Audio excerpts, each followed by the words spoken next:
think it's hard to picture Disney getting left behind because they have, compiled so much of the best intellectual property in Hollywood. They have Marvel and Pixar and Star Wars. But I think at the end of the day, if you're a parent and you subscribe to Disney Plus, there's not a whole lot on there for you to watch after you put your kids to sleep.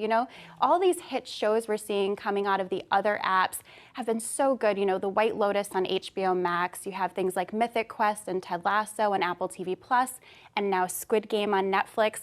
And I think those shows are really what's missing from Disney Plus, but they're not what's missing from Disney the Empire.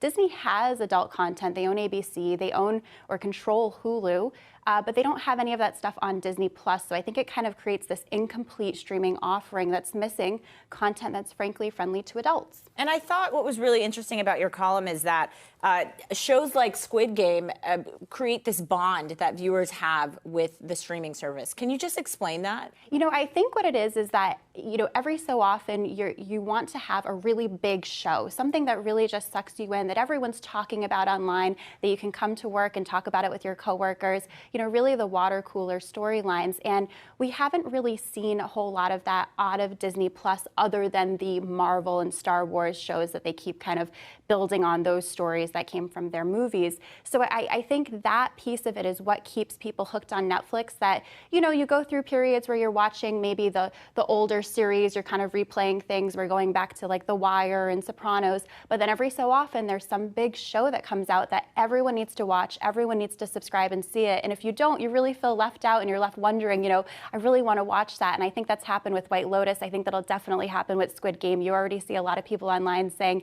it sounds so dark and disturbing, but I'm really curious and I really want to check it out now.